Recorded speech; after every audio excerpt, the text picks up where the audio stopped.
ಯಾವುದೋ ಒತ್ತಡಕ್ಕೆ ಯಾವುದೋ ಕಾರಣಕ್ಕೂ ಇದು ಮಾಡೋದಕ್ಕೆ ನಮ್ದೇನು ಅಭ್ಯಂತರ ಇಲ್ಲ.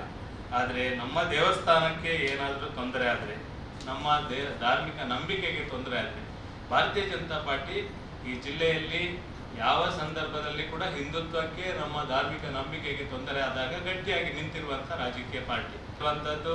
ಆ ಅನಾಮಿಕ ಇನ್ನೂ 25 ಗುಂಡಿ ತೊಡಲಿಕ್ಕೆ ಹೇಳಿ, ನಮ್ದೇನು ಅಭ್ಯಂತರ ಇಲ್ಲ.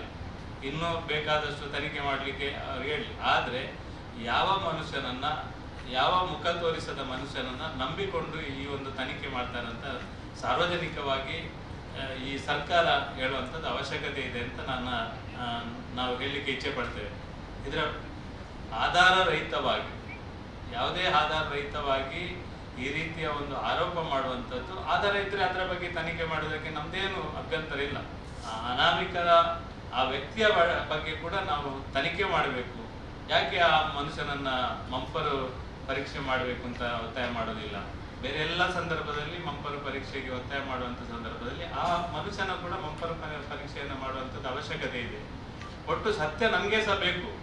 ಆ ಸುತ್ತಮುತ್ತ, ಧರ್ಮಸ್ಥಳದ ಸುತ್ತಮುತ್ತ ಯಾವ ಘಟನೆ ಯಾವ ರೀತಿ ಆಗಿದೆ ಅದು ಸಾರ್ವಜನಿಕವಾಗಿ ಇಡೀ ದಕ್ಷಿಣ ಕನ್ನಡ ಜಿಲ್ಲೆಯ ಎಲ್ಲ ಜನಕ್ಕೆ ಇದು ಸತ್ಯವಾದ ಸಂಗತಿ ಹೊರಬರಬೇಕು ಎನ್ನುವುದೇ ನಮ್ಮ ನಿಲುವು.